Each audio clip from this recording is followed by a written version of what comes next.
সিলেবাসে আসছে আমাদের সময় আমরা ইন্টারমিডিয়েটে পড়ছিলাম আর কি, আমরা যারা 6-7 ইন্টার পাস করছি আর কি তখন ছিল। যাই হোক, তো আমরা কবিতাটা জানি না, অনেকে জানা আছে। রায়হান ভাই জানা আছে কবিতা কে লিখছে? এটা ঠিক জানে জসিমউদ্দিন। তো একটু মনোযোগ আমার দিকে তাকাইতে হবে, নাহলে মজা পাওয়া যাবে না। হ্যাঁ, এই যাইতে আমি বসে গেলে এখানে আর সুইটি ম্যাডাম ঠিক থাকো। তো এখন বিষয় হলো কবর কবিতা আবৃত্তি হচ্ছে কোথায়? আমাদের শিল্পকলা একাডেমিতে প্রতিযোগিতা চলছে, কবিতা আবৃত্তি প্রতিযোগিতা। টপিক ছিল কবর কবিতা। তো অনেকে এসে সুন্দর সুন্দর আবৃত্তি করতেছে। এখন আমি অডিয়েন্সে সিরিয়ালে বসে আছি, তো এক ভদ্রলোক এসে আবৃত্তি কণ্ঠে আবৃত্তি করলো। আবৃত্তি করছি পল্লী কবি জসিমউদ্দিনের লেখা কবিতা কবর। এইখানে তো দাদির কবর ডালিম গাছের তলে, 30 বছর ভিজিয়ে রেখেছি 2 নয়নের জলে। এক্সিলেন্ট, 10-এ 10। হঠাৎ থেকে একজন নেতা আসছে। আচ্ছা, নেতারা বলে কবিতা আবৃত্তি করবে, তো নেতা আসছে, নেতাদের স্টাইল তো জানি, সামনে কে আসবে না থাকে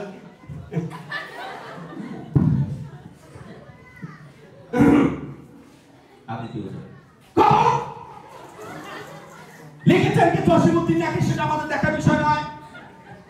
এইখানে তো দাদির কবর ডালিম গাছের তলে, 30 বছর ভিজিয়ে রেখেছি 2 নয়নের জলে। আগামীকাল বিরোধী দল এটাকে 40 বছর বলতে পারে, 50 বছর বলতে পারে, তাকে কিছু যায় আসে না। সংগ্রামী বন্ধুগণ, আমি বলবো আবৃত্তি হইল। এরপরে একজন আসছে, এই বেচারা আবৃত্তি করবে ওর মা আমাদের ফেরি পাঠাইতেছে, মানে ভয় পাচ্ছে প্রচন্ড। তো ওই বেচারা মঞ্চের মধ্যে উঠছে আবৃত্তি করার জন্য, আবৃত্তি রেস্টুরেন্ট করে ঢুকে এরকম করতেছে।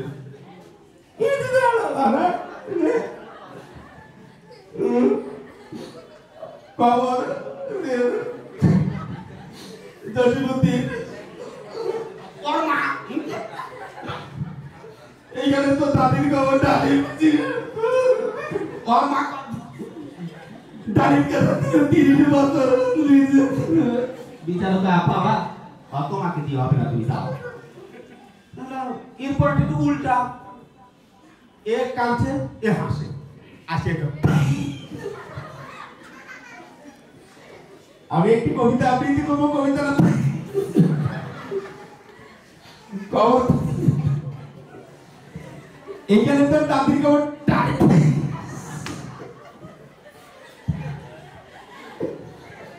ডালিম গাছ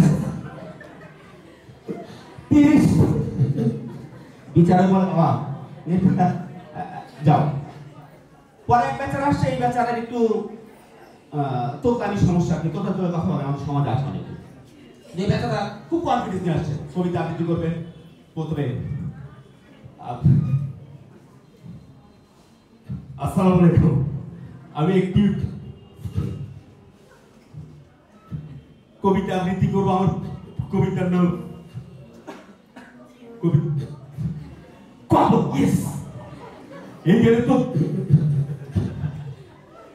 এখানে তো দাদি বিচারে তো একটা ধৈর্য আছে। তো বাবা প্র্যাকটিস করে আসো। কিছুক্ষণ পর একটা আসে, এটা একটু নাকের সমস্যা, নাক কাটা থাকে না, অনেকে নাক দিয়ে উচ্চারণ আসে। আমি এমন এক নাম মমিনা, আপনি নিবন্ধ আমার কমিনার নাম কমন মমিনা।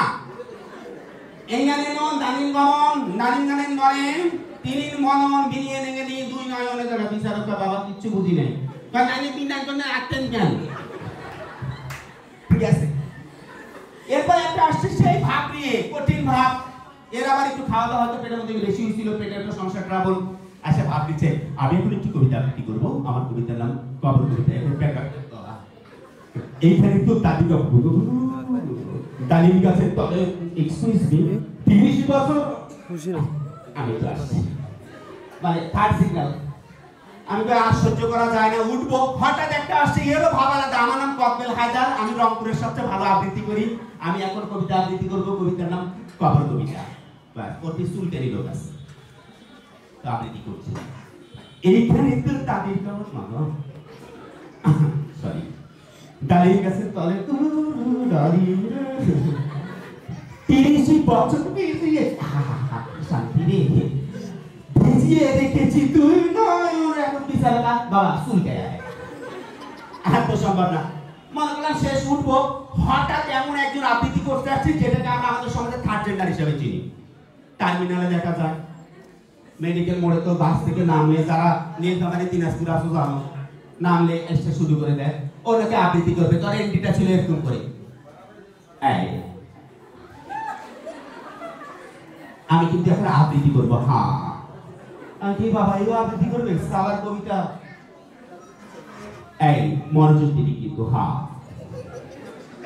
আমি আবৃত্তি করবো। হ্যালা এইখানে তোর দাদির কবর। ও বাবা কি আবৃত্তি। ডালিম গাছের তলে। বাবা এত গাছ থাকতে ডালিম কেন বাবু?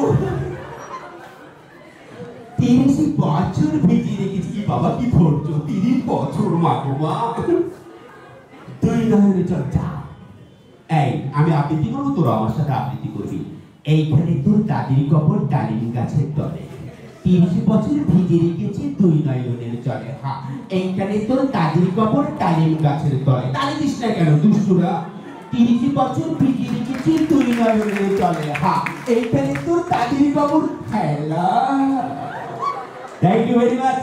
সবাই ভালো থাকবেন, সুস্থ থাকবেন, মাইন্ড থাকবেন। যে স্বপ্ন এখানে আশা, সেই স্বপ্ন যেন আল্লাহ বাস্তবায়ন করেন, এই দোয়া করি। আল্লাহ।